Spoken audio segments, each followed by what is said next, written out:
Hello believers, welcome to believers academy. TET DSC సంబంధించి social కంటెంట్లో ఎక్కువ marks సాధించే విధంగా మనం సోషల్ కంటెంట్ క్లాసెస్ అధికంగా ఇప్పటివరకు చేయడం జరిగింది. సో ఇప్పుడు టెట్కి ఎక్కువ రోజులు టైం లేదు. సో టెట్ క్విక్ రివిజన్ చేయాలనుకునే వారు ఖచ్చితంగా ఈ పీడిఎఫ్లో దాదాపు 200 ఎబో క్వశ్చన్స్, ఇంపార్టెంట్ బిట్స్ ఇందులో కవర్ చేయడం జరిగింది. థర్డ్ క్లాస్ నుంచి ఇంటర్ వరకు లెవెల్లో. సో ఇక్కడ ఎక్స్ట్రా కంటెంట్ అంటే 200 బిట్స్ ఉన్నా కానీ ఇవి దాదాపు మనకు 400 to 500 కంటెంట్ కవర్ చేయడం జరుగుతుంది. సో ఖచ్చితంగా ఇందులో నుంచి క్వశ్చన్స్ వచ్చే ఆస్కారం ఎక్కువగా ఉంది. సో పీడిఎఫ్ అనేది మీకు కావాల్సుకునేవారు ఇప్పుడే పీడిఎఫ్ కావాలనుకునే వాళ్ళు ఇక్కడ మీకు మన ఛానల్ ఓపెన్ చేసిన తర్వాత సబ్స్క్రైబ్ చేసుకున్న తర్వాత మీకు ఇక్కడ జాయిన్ అనేది ఒకటి ఆప్షన్ కనిపిస్తుంది సబ్స్క్రైబ్ పక్కననే. సో ఇది పెక్స్ అని కనిపిస్తుంది కదా, వీళ్ళు మన ఛానల్ ఆల్రెడీ మెంబర్ అయిపోయారు, జాయిన్ అయిపోయి. సో ఇది కనిపించదు, ఇక్కడ మీకు మాత్రం ఖచ్చితంగా జాయిన్ అనేది కనిపిస్తుంది. సో ఈ జాయిన్ క్లిక్ చేసిన తర్వాత మీరు మా ఛానల్ మెంబర్ అయిపోతారు. సో చూడండి ఇక్కడ ఛానల్ మెంబర్స్ వీళ్ళందరూ. సో ఈ విధంగా వన్స్ ఛానల్ మెంబర్స్ అయిన తర్వాత మీకు ఈ పీడిఎఫ్స్ అనేది ఉచితంగా అయితే అందించడం జరుగుతుంది. ఒక్కసారి మెంబర్ అయితే పీడిఎఫ్స్ అన్ని ఫ్రీగా రావచ్చు. సో ఇక్కడ మీరు జాయిన్ అని క్లిక్ చేసిన తర్వాత మీకు ఈ విధంగా కనిపిస్తుంది join for more benefits and free PDF notes అని ఉంది కదా. సో దీన్ని క్లిక్ చేసిన తర్వాత ఈ పేమెంట్ అయిపోయిన తర్వాత మీకు ఛానల్ మెంబర్ అయిపోతారు, మీకు ఒక బ్యాడ్జ్ కూడా రావడం జరుగుతుంది. సో వన్స్ ఛానల్ మెంబర్ అయిన తర్వాత ఈ పీడిఎఫ్ అనేది అయితే మీకు ఉచితంగా అయితే అందించడం జరుగుతుంది. దాదాపు ఇప్పటి వరకు ఒక 50 మెంబర్స్ మన ఛానల్లో ఉచితంగా పీడిఎఫ్ అవన్నీ పొంది ఉన్నారు. డెఫినెట్గా ఇప్పుడే జాయిన్ అవ్వండి, క్విక్ రివిజన్కి చాలా చక్కగా ఉపయోగపడుతుంది. సో అలాగే ఈ కంటెంట్ కాకుండా మీకు కరెంట్ అఫైర్స్ పీడిఎఫ్ కూడా ఫ్రీగా అందించడం జరుగుతుంది. దాదాపు ఇందులో నుంచి గ్రూప్ 4, కానిస్టేబుల్, ఎస్ఐ ప్రతి కాంపిటేటివ్ ఎగ్జామ్లో చాలా బిట్స్ రావడం జరిగింది. సో ఇది చూసుకోవచ్చు, డిఎస్సికి ఇంకా మిగతా కాంపిటేటివ్ ఎగ్జామ్కి అన్నిటికీ ఉపయోగపడుతుంది. సో చూడండి వివిధ రకాల కంటెంట్ ఒకటే దగ్గర ప్రిపేర్ చేయడం జరిగింది. కరెంట్ అఫైర్స్ ఇవి దాదాపు ఇందులో 400 to 500 బిట్స్ అని అయితే ఉంటాయి విత్ ఎక్స్ట్రా కంటెంట్ తోటి. చూసుకోవచ్చు దాదాపు 104 పేజీలతోటి ఈ కరెంట్ అఫైర్స్ ఉంది. వన్స్ మీరు డిఎస్సి ప్రిపేర్ అయ్యే వాళ్ళు ఇది ముందట పెట్టుకొని చదువుకుంటే ఇందులో నుంచి క్వశ్చన్స్ వచ్చే ఆస్కారం చాలా చాలా ఎక్కువగా ఉంది. ఇది చాలామందికి ఉపయోగపడింది ఇప్పటివరకు. సో ఇది కావాల్సుకున్న వాళ్ళు కూడా ఇప్పుడే చెప్పాను కదా, జాయిన్ అయిపోండి. ఇప్పుడే జస్ట్ 59 రూపీస్ తోటి ఈజీగా ఈ పీడిఎఫ్స్ అనేది అయితే మీకు పొందవచ్చు. సో లేట్ చేయకండి, డెఫినెట్గా స్కోర్ వచ్చే కంటెంట్ కాబట్టి ఇప్పుడే గ్రాప్ చేసుకోండి. సో ఇప్పుడు మనం ఈ క్లాస్లో అయితే డిస్కస్ చేద్దాం మిగతా సోషల్ కంటెంట్ పైన ఏ విధంగా క్వశ్చన్స్ అడుగుతున్నారని. సో మనం ప్రీవియస్ క్లాస్లో 180 వరకు బిట్స్ కవర్ చేయడం జరిగింది. సో ఇప్పుడు కంటిన్యూషన్లో మనం 200 వరకు కంప్లీట్ చేద్దాం. సో 181 బిట్ చూడండి ఒకసారి. మనకు బ్రిటిష్ వారికి వ్యతిరేకంగా కొన్ని ఉద్యమాలు జరిగాయని ప్రీవియస్ క్లాస్లో చూసాం. దాని కంటిన్యూషన్లో ఇప్పుడు చూస్తే ఇక్కడ మహార్ ఉద్యమం జరుగుతుంది 1894లో. దీనికి గోపాల్ బాబా వాలింగేకర్ అనే వ్యక్తి నాయకత్వం వహిస్తాడు. సో ఇప్పుడు మనం అంబేద్కర్ గురించి కొన్ని విషయాలు చూద్దాం ఇంపార్టెంట్వి. ఈయన 1891లో మనకు తెలుసు ఏప్రిల్లో జన్మిస్తాడు కదా, ఏప్రిల్ 14. సో ఈయన మహువా, ఎంపీలో మధ్యప్రదేశ్లోని మహువా అనే ప్రాంతంలో జన్మిస్తాడు డాక్టర్ భీమ్రావ్ రామ్జీ అంబేద్కర్. ఈయన 1927 మార్చ్ 20న మహత్ పట్టణంలో నీటి ఉద్యమం చేస్తాడు. సో ఇది అణగారిన వర్గాలకు నీరు దొరకదు, మిగతా వర్గాలకే నీరు అంటే ఇది ఏం న్యాయం అని దాని మీద ఉద్యమం చేస్తాడు. అందుకని ఈ మార్చ్ 20ని సోషల్ ఎంపవర్మెంట్ డేగా ప్రకటించడం జరిగింది. అలాగే 1946లో కమ్యూనిటీ సత్యాగ్రహం చేస్తాడు పూణేలో. ఆ తర్వాత కోతి అనే జమీందారీ వ్యవస్థ రద్దుకు కొంకణ్ ఉద్యమం చేస్తాడు బిఆర్ అంబేద్కర్. అలాగే ఇక్కడ చూసుకుంటే ఇంకోటి ఆది ఆంధ్ర ఉద్యమం జరుగుతుంది ఆంధ్రప్రదేశ్లో 1917లో. దీని యొక్క నాయకుడు గూడూరు రామచంద్రరావు. సో ఇవి బ్రిటిష్ వారికి కొన్ని వ్యతిరేకంగా జరిగిన ఉద్యమాలు. కంటిన్యూషన్ ప్రీవియస్ క్లాస్కి. సో ఇప్పుడు మనం ఇండియన్ నేషనల్ కాంగ్రెస్కి సంబంధించి కొన్ని ఇంపార్టెంట్ బిట్స్ ఇప్పుడు కవర్ చేయబోతున్నాం. సో ఇది డెఫినెట్గా చూడండి ఇంపార్టెంట్ ఇండియన్ నేషనల్ కాంగ్రెస్ సంబంధించి. So 182 bit Indian national Congress INC. So ఇక్కడ ఫస్ట్ దీనిది 1885 డిసెంబర్ 28న బాంబేలోని గోకుల్ దాస్ తేజ్పాల్ సంస్కృత పాఠశాలలో మొట్టమొదటి సమావేశం జరిగింది ఐఎన్సిది. ఎందరితోటి 72 మందితోటి సమావేశం జరిగింది. సో ఇందులో ఈ 72 మందిలో మన తెలుగు నుంచి అంటే తెలుగు ప్రాంతాల నుంచి 4 హాజరయ్యారు. సో మరి ఐఎన్సిని స్థాపించింది ఎవరు అంటే ఏఓ హ్యూమ్ అని మనకు తెలుసు. ఆయన యొక్క పూర్తి పేరు అలెన్ అక్టానియన్ హ్యూమ్, అతని పూర్తి పేరు. సారీ మొట్టమొదటిగా అధ్యక్షత వహించింది ఎవరంటే ఉమేష్ చంద్ర బెనర్జీ, డబ్ల్యూసి బెనర్జీ అంటాం మనం. ఉమేష్ చంద్ర బెనర్జీ ఐఎన్సికి మొట్టమొదటిగా అధ్యక్షుడు. స్థాపించింది ఏఓ హ్యూమ్. అయితే యాక్చువల్లీ ఇండియన్ యూనియన్ కాంగ్రెస్ అనేది ఉండేది ఫస్ట్ పేరు దీనికి. ఇండియన్ నేషనల్ కాంగ్రెస్ కాదు, ఇండియన్ యూనియన్ కాంగ్రెస్. మరి దీనికి ఇండియన్ నేషనల్ కాంగ్రెస్ అని పేరు పెట్టింది ఎవరంటే దాదాబాయ్ నౌరోజీ. సో మరి ఐఎన్సీ ఏర్పాటైనప్పుడు వైస్రాయ్ ఎవరు అంటే లార్డ్ డఫ్రిన్. సో ఇది ఇంపార్టెంట్ పాయింట్స్ చూసుకోండి. చాలా ఉంటుంది ఐఎన్సీ గురించి, కానీ మీకు అవసరమయ్యే కంటెంట్ ఇది. నెక్స్ట్ సో మరి ఇప్పుడు ఐఎన్సీ కొన్ని ముఖ్యమైన సమావేశాలు జరిగాయి, అది ఒకసారి చూద్దాం మనం. సో ఇక్కడ చూడండి ఐఎన్సీ ముఖ్యమైన సమావేశాలు. సో కొన్ని ముఖ్యమైనవి చూసి ఆ తర్వాత ఇంకా కొన్ని మిగతావి ఇంపార్టెంట్వి మళ్ళీ చూద్దాం. సో ఫస్ట్ సమావేశం ఇంతకుముందే చూసాం, ఇది సెకండ్ సమావేశం నెక్స్ట్ ఇయర్లోనే 1886లోనే జరిగింది కలకత్తాలో. దీనికి అధ్యక్షుడు దాదాబాయి నౌరోజీ వ్యవహరించాడు. దీనికి చూడండి 436 మంది హాజరయ్యారు. సో ఈ కౌంట్ కూడా ఇంపార్టెంట్. ఫస్ట్కు 72, సెకండ్లో 436. సో ఐఎన్సీకి అధ్యక్షత వహించిన మొట్టమొదటి పార్సీ అధ్యక్షుడు దాదాబాయి నౌరోజీ. ఆ తర్వాత ఇంపార్టెంట్ చూసుకుంటే 7th 1891లో జరిగింది. అంటే కొన్ని మనకు అవసరమైనవి డిస్కస్ చేస్తున్నాను ఇందులో చూసుకోండి. 7th 1891లో జరిగింది ఇక్కడ నాగ్పూర్లో. దీనికి అధ్యక్షుడు పి ఆనందాచార్యులు. ఈయన ఇంపార్టెంట్ ఎందుకంటే మన తెలుగు ప్రాంతాల నుంచి అధ్యక్షత ఐఎన్సీకి వహించిన మొట్టమొదటి వ్యక్తి కాబట్టి ఇది 7th నాగ్పూర్ది ఇంపార్టెంట్. నెక్స్ట్ 23rd సమావేశం ఐఎన్సీ ఇది 1907లో జరిగింది ఇక్కడ సూరత్లో. మరి ఎందుకు ఇది ఇంపార్టెంట్ అంటే ఈ సమావేశంలోనే మితవాదులు అతివాదులు విడిపోయారు. సో దీనికి అధ్యక్షుడు రాజ్ బిహార్ ఘోష్. సో మళ్ళీ నెక్స్ట్ ఇంకోటి 31st సమావేశం లక్నోలో జరుగుతుంది 1916లో. దీని ఇంపార్టెన్స్ ఇక్కడ విడిపోయారు కదా సూరత్లో 1907లో, 1916లో వాళ్ళు కలుస్తారు, మితవాదులు అతివాదులుగా కలిసిపోతారు. ఏసీ మజుందార్ అనే వ్యక్తి దీనికి అధ్యక్షత.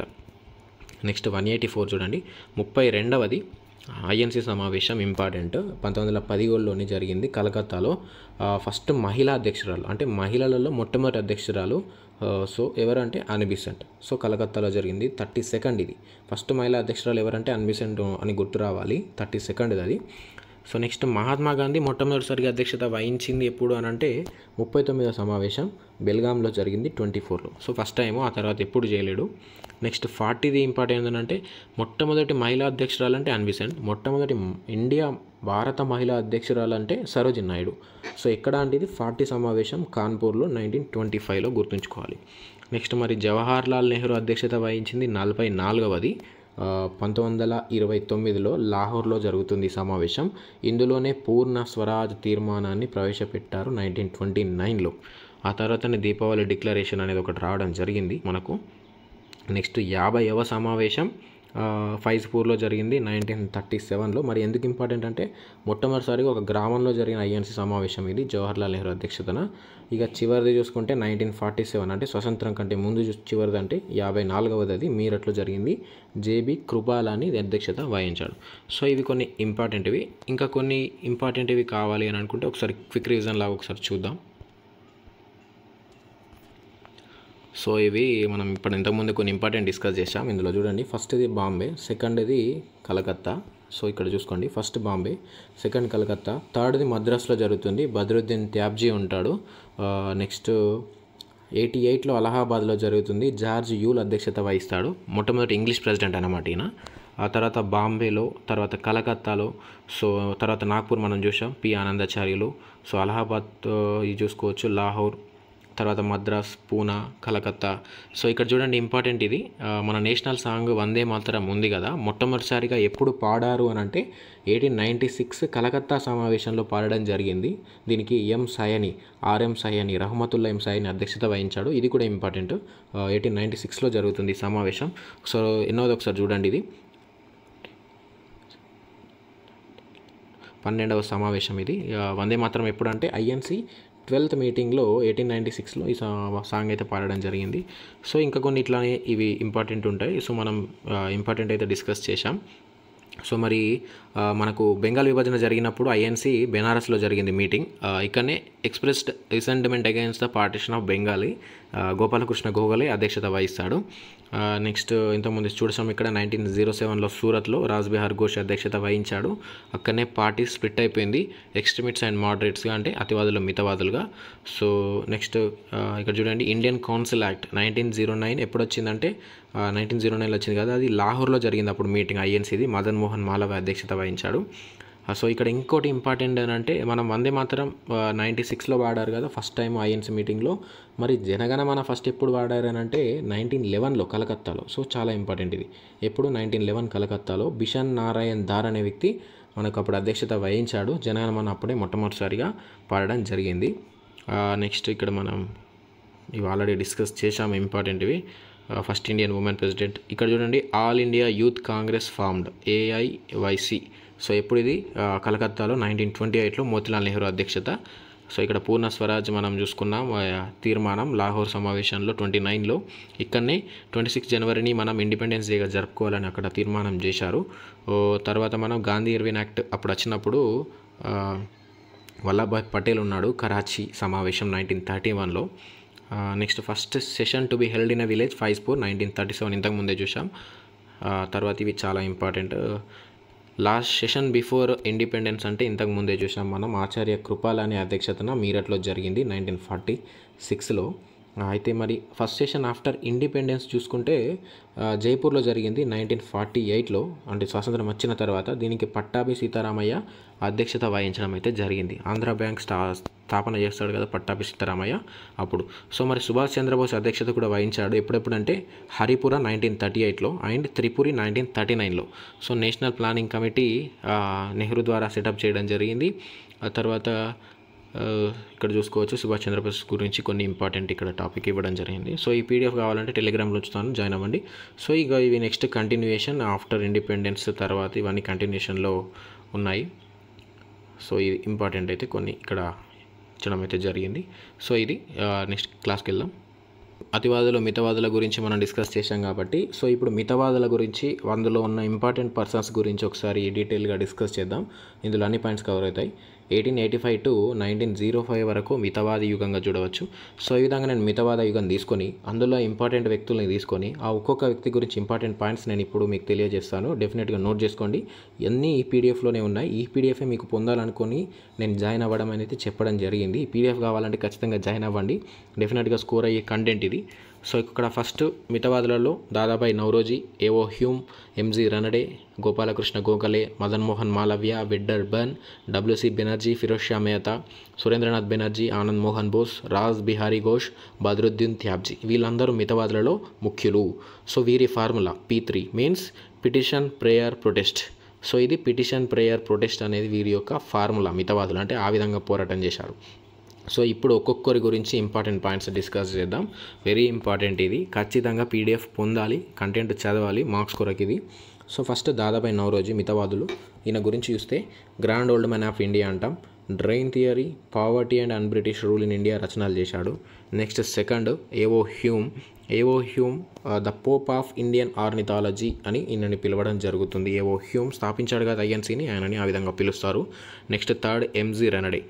రనడేని మహారాష్ట్ర పునరుజ్జీవన పితామహుడిగా పిలవడం అయితే జరుగుతుంది. ఏమని పిలుస్తారు? మహారాష్ట్ర పునరుజ్జీవన పితామహుడిగా పిలుస్తారు. 1870లో పూర్ణ సార్వజనిక సభను ఏర్పాటు చేశాడు ఎంజీ రనడే. నెక్స్ట్ గోపాలకృష్ణ గోఖలే చూసుకుంటే ఈయన 1905 జూన్ 12న సర్వెంట్స్ ఆఫ్ ఇండియా, గుర్తుంచుకోవాలి, servants of India Gopalakrishna Gokhale, June 12, 1905. ఈయన యొక్క బిరుదులు సోక్రటీస్ ఆఫ్ మహారాష్ట్ర, భారత జాతీయోద్యమ పితామహుడు, ఇంపార్టెంట్. నెక్స్ట్ 187లో మదన్ మోహన్ మాలవ్య గురించి చూస్తే 1916లో బెనారస్ హిందూ యూనివర్సిటీని ఏర్పాటు చేశాడు మదన్ మోహన్ మాలవ్య. ఈయనకి మహామాన, స్పాట్లెస్ పండిట్ అనే బిరుదులు ఉన్నాయి మదన్ మోహన్ మాలవ్యకి. నెక్స్ట్ సిక్స్త్ది వెడ్డన్ బర్న్. 1889 బొంబాయి, 1910 అలహాబాద్కి ఐఎన్సీకి అధ్యక్షుడు. సో ఇక్కడ ఐఎన్సీ కూడా కవర్ అయింది. ఈయన ఐఎన్సీకి అధ్యక్షుడు. ఇంతకుముందే చూసాం మొట్టమొదటి విదేశీయుడు అధ్యక్షుడుగా అంటే Wedderburn. Hereditary servant of India అని ఇదని పిలుస్తారు. So next W C Banerjee. చూడండి, మీరే చూస్తున్నారు ఎంత ఇంపార్టెంట్ బిట్స్ ఉన్నాయి ఇందులో. అందుకనే పీడిఎఫ్ ఖచ్చితంగా మెంబర్ అవ్వండి. ఛానల్ మెంబర్ అయితే ఈజీగా మీకు యాక్సెస్ అనేది ఉంటుంది పీడిఎఫ్ పొందడానికి. ఇప్పుడే మెంబర్ అవ్వండి, ఆలోచించకండి. ఎందుకంటే టెట్కు టైం ఎక్కువ లేదు, డిఎస్సి కూడా. డబ్ల్యూసీ బెనర్జీ, ఉమెన్స్ చంద్ర బెనర్జీ 1885 డిసెంబర్ 28న ఐఎన్సీ ఏర్పాటు అయితే దానికి మొట్టమొదటి అధ్యక్షుడిగా వ్యవహరించాడు. నెక్స్ట్ ఫిరోజ్ షా మెహతా 1885లో బాంబే ప్రెసిడెన్సీ అసోసియేషన్ని స్థాపించాడు ఈయన ఫిరోజ్ షా మెహతా. వీళ్ళందరూ ఎవరు? మితవాదులు అన్నమాట. ఒక్కొక్కరి గురించి డిస్కస్ చేస్తున్నాం మనం. ఈయనని అన్క్రౌన్ కింగ్ ఆఫ్ బాంబేగా పిలుస్తారు, బిరుదు ఉంది దీనికి. నెక్స్ట్ 188లో సురేంద్రనాథ్ బెనర్జీ గురించి చూద్దాం. ఈయన మితవాదుడు. 1869లో సివిల్ సర్వీసెస్కి సెలెక్ట్ అయిన మొట్టమొదటి వ్యక్తి సురేంద్రనాథ్ బెనర్జీ. 1919లో నేషనల్ లిబరల్ పార్టీని స్థాపిస్తాడు. ఎన్ఎల్పి నేషనల్ లిబరల్ పార్టీ స్థాపకుడు ఎవరు? Question answer Surendranath Banerjee. ఈయన యొక్క బిరుదులు Indian Cicero, Indian Demosthenes, uncrowned king of Bengal బిరుదులు చూసుకోండి. ఇండియన్ సిసిరో, ఇండియన్ డెమోస్తనీస్ బిరుదులు ఎవరికి కలవు? సురేంద్రనాథ్ బెనర్జీ ఆన్సర్. ఖచ్చితంగా గట్టిగా చదవాలి, వచ్చే క్వశ్చన్స్ ఇవన్నీ. నెక్స్ట్ ఆనంద్ మోహన్ బోస్ 1898 మద్రాస్ ఐఎన్సీ అధ్యక్షుడు. ఇక్కడ ఐఎన్సీ కవర్ అవుతున్నాయి. 1898 మద్రాస్ ఐఎన్సీ అధ్యక్షుడు. 1876లో ఇండియన్ సొసైటీని ఏర్పాటు చేస్తాడు లండన్లో ఆనంద్ మోహన్ బోస్. నెక్స్ట్ రాజ్ బిహారీ ఘోష్ సూరత్ ఐఎన్సీ అధ్యక్షుడు. ఇక్కడనే మిఠామదులు అతివాదులు విడిపోయారు 1907లో. నెక్స్ట్ బద్రుద్దీన్ త్యాబ్జీ 1887 మద్రాస్ ఐఎన్సీ అధ్యక్షుడు, ఫస్ట్ ముస్లిం అధ్యక్షుడు ఐఎన్సీకి. ఈయన అంజుమన్ ఈ ఇస్లాం అనే సంస్థను ఏర్పాటు చేశాడు. సో ఇక్కడ ఐఎన్సీ మీటింగ్లకు సంబంధించి కొన్ని ఇందులో కవర్ అవుతున్నాయి. ఈ విధంగా రాయడం జరిగింది కంటెంట్ ఇది. నెక్స్ట్ 189. సో మితవాదులు అయ్యారు. ఇప్పుడు అతివాదులకు సంబంధించి కొన్ని ఇంపార్టెంట్ చూద్దాం. 1905 to 1920 వరకు అతివాద యుగంగా వ్యవహరించారు మన ఇండియన్ హిస్టరీలో. ఇందులో ముఖ్యులు లాలా లజపత్ రాయ్, బాలగంగాధర్ తిలక్, బిపిన్ చంద్రపాల్, అరవింద్ ఘోష్, అశ్వని కుమార్ దత్తా. మెయిన్గా లాల్ బాల్ పాల్ అంటాం కదా, వీళ్ళతో పాటు అరవింద్ ఘోష్, అశ్విన్ కుమార్ దత్తా ముఖ్యులు ఇందులో. సో ఒక్కొక్కరి గురించి చూద్దాం ఇప్పుడు. సో కంటెంట్ మీకు ఈ విధంగా అంటే ఈజీగా కంటెంట్ మీకు అందజేసే విధంగా, అంటే చేరే విధంగా ఒకటే దగ్గర ప్రిఫర్ చేసి మరీ రాయడం జరిగింది ఇది విత్ ఎక్స్ట్రా కంటెంట్ తోటి. సో ఇది మా ఎఫర్ట్ కనుక నచ్చితే ఇప్పుడే సబ్స్క్రైబ్ చేసుకొని ఇతరులకు షేర్ చేయండి. సో ఇక్కడ ఒక్కొక్క అతివాదుల గురించి చూద్దాం. ఫస్ట్ లాలా లజపత్ రాయ్. ఈయన యొక్క స్లోగన్ ఆర్య సమాజం నా తల్లి, వైదిక ధర్మం నా తండ్రి అని ఈయన లాలా లజపత్ రాయ్ అన్నాడు.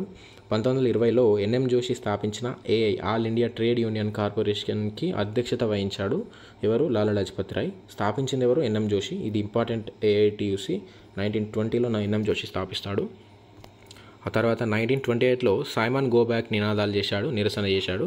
సో ఏఎస్పీ బ్రిటిష్ ఏఎస్పీ అయిన అసిస్టెంట్ సూపరింటెండెంట్ ఆఫ్ పోలీస్ అయిన సాండర్స్ అనే వ్యక్తి లాఠీ దెబ్బలకు లాలా లజపత్ రాయ్ గాయపడిపోయి 1928 నవంబర్ 17 నాడు మరణిస్తాడు ఈయన.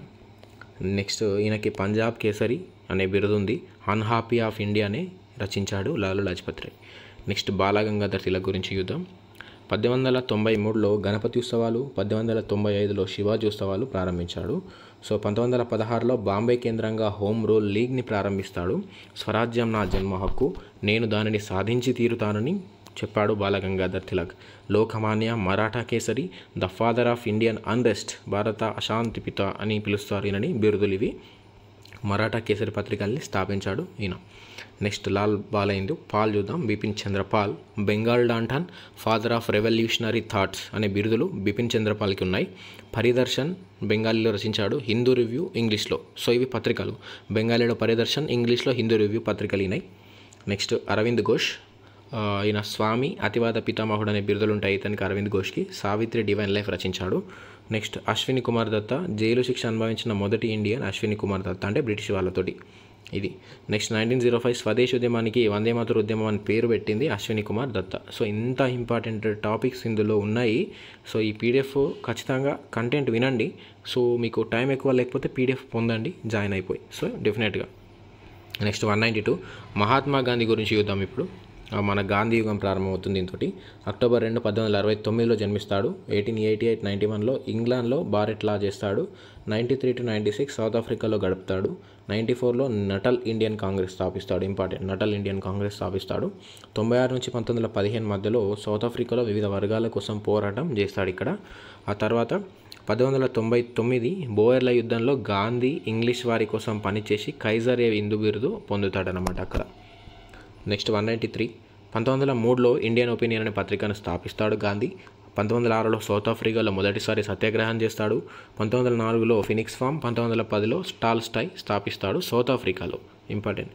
నెక్స్ట్ 1915 జనవరి 9న భారతదేశానికి వస్తాడు. ఇక్కడ అవసరం నీది ఇక్కడ ఉంది అని ఇక్కడికి తోలుకొస్తారు ఒక వ్యక్తి ద్వారా. రవీంద్రనాథ్ ఠాగూర్ మహాత్మాని బిరుదిస్తాడు. నెహ్రూ బాపూజీ అని బిరుదిస్తాడు. సుభాష్ చంద్రబోస్ జాతిపిత అని బిరుదు ఇస్తాడు. ఇది గాంధీ గురించి. సో ఈయన కొన్ని చేసిన ఉద్యమాలు చూసుకుంటే చంపారణ్ సత్యాగ్రహం ఇంపార్టెంట్. 1917 ఏప్రిల్ 10 నాడు బీహార్లో చేశాడు. కేడా సత్యాగ్రహం 1918 మార్చి 22 నాడు గుజరాత్. సో మీకు ఇక్కడ క్వశ్చన్ ఏ విధంగా అడగచ్చు అంటే గాంధీ చేసిన ఉద్యమాల్ని ఒక సరైన క్రమంలో అమర్చండి కింది నుంచి పైకి అని అంటాడు. సో మరి ఫస్ట్ జరిగింది చంపారణ్, నెక్స్ట్ కేడా సత్యాగ్రహం, ఆ తర్వాత అహ్మదాబాద్ మిల్ వర్కర్ల ఉద్యమం 1988 March 26 within 4 days gap. Date కూడా ఇంపార్టెంట్. సో అందుకనే మీకు ఒక లైన్గా రాయడం జరిగింది ఇక్కడ. నెక్స్ట్ 195 రౌలట్ చట్టం. రౌలట్ చట్టం 1919 మార్చి 21న భారత్లో అమలు చేసిండ్రు. ఏప్రిల్ 6 నాడు ప్రార్థన గౌరవ భంగ దినంగా జరుపుకున్నారు 1919లోనే. ఎందుకు? ఈ చట్టానికి వ్యతిరేకంగా. అయితే ఈ విధంగా గౌరవభంగ దినం ఈ విధంగా అల్లర్లు ఒకరోజు చెలరేగి ఏప్రిల్ 13 వచ్చేసరికి 1919లో జలియన్ వాలాబాగ్లో అందరూ ఒక దగ్గర జమ అవుతారు ఈ రౌలట్ చట్టానికి వ్యతిరేకంగా. ఆ రోజు నాడే ఈ దురంతం జరుగుతుంది. ఈ రోజున సిక్కుల పండుగ బైశాఖి జరుగుతుంది. జలియన్ వాలాబాగ్ తోటలో సమావేశం అవుతారు చాలామంది.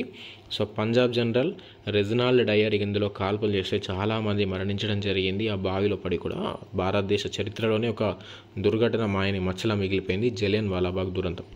నెక్స్ట్ 196 హంటర్ కమిషన్ 1919లో వచ్చింది జలియన్ వాలాబాగ్ దురంతంపై. అలాగే 1919 అక్టోబర్ 17లో ఖిలాఫత్ డేగా జరుపుకున్నారు మహమ్మద్ అలీ, షౌకత్ అలీ. నెక్స్ట్ బ్రిటన్ 1920లో టర్కీ సుల్తాన్ యొక్క ఖలీఫా పదవిని రద్దు చేసింది. 1920 డిసెంబర్ నాగ్పూర్లో జరిగిన ఐఎన్సీ సమావేశంలో సహాయ నిరాకరణ ఉద్యమానికి పిలిపించారు. అధ్యక్షత ఎవరున్నారు అప్పుడు అంటే విజయ రాఘవచారి. సో ఇంపార్టెంట్ బిట్స్ మెయిన్గా చదివేసుకుంటూ వెళ్తున్నాను, ఒకసారి కంటెంట్ చూసుకోండి. నెక్స్ట్ చౌరీ చౌర సంఘటన, ఇది కూడా ఇంపార్టెంట్. 1922 ఫిబ్రవరి 4 నాడు జరిగింది. ఉత్తరప్రదేశ్లోని గోరఖ్పూర్లో ప్రజలు పోలీసుల మీద తిరుగుబడి 22 మందిని సజీవ దహనం చేశారు. సో దీనితోటే గాంధీ ఏం చేశాడంటే ఫిబ్రవరి 12న 1922లోనే గుజరాత్లోని బార్దౌలి నుండి సహాయ నిరాకరణ ఉద్యమాన్ని బంద్ చేసేద్దాం, నిలుపుదల చేసేద్దామని పిలిపించాడు. ఎందుకంటే ఈ సహాయ నిరాకరణ ఉద్యమం ఇక్కడ మనకు అల్లర్లకు దారి తీసిందని దీన్ని బంద్ చేస్తారు. నెక్స్ట్ 198 1923 జనవరి 1న స్వరాజ్ పార్టీ స్థాపిస్తారు. అసలు పేరు దీన్ని కాంగ్రెస్ ఖిలాఫత్ స్వరాజ్ పార్టీ. అధ్యక్షుడు సిఆర్ దాస్, కార్యదర్శి Motilal Nehru. Next 199 Simon commission 1928 ఫిబ్రవరి 3 నాడు ఫస్ట్ బొంబాయికి వచ్చింది. సైమన్ గోబ్యాక్ నినాదాన్ని మొట్టమొదటిసారిగా వాడింది యూసుఫ్ మెహర్ అలీ. డూఆర్డై బిరుదు ఇచ్చింది కూడా ఈయననే. నెక్స్ట్ 200 లాస్ట్ బిట్ మనం ఈ పీడిఎఫ్లో 1929 అక్టోబర్ 1న లార్డ్ ఇర్విన్ దీపావళి రోజున దీపావళి ప్రకటన చేశాడు. లండన్ రౌండ్ టేబుల్ సమావేశాలు జరుగుతాయి, అందరూ హాజరవ్వండి, దీని ప్రకారమే మనం భారతదేశానికి స్వతంత్రం ఇవ్వాలా వద్దని డిసైడ్ చేద్దామని ఆయన దీపావళి ప్రకటన చేస్తాడు. 29 డిసెంబర్లో జరిగిన లాహోర్ ఐఎన్సీ సమావేశం అధ్యక్షుడు జవహర్లాల్ నెహ్రూ. డిసెంబర్ 31న రావి నది ఒడ్డున త్రివర్ణ పతాకం ఎగరవేసి పూర్ణ స్వరాజ్యం కావాలని ఈయన నినదించాడు. సో ఇది 200 బిట్ వరకు ఈ టెట్ డిఎస్సి అలాగే విత్ ఎక్స్ట్రా కంటెంట్తో అందించిన పీడిఎఫ్ ఇది. ఖచ్చితంగా పీడిఎఫ్ కావాలనుకునేవారు ఇప్పుడే సబ్స్క్రైబ్ చేసుకొని జాయిన్ అయిపోండి.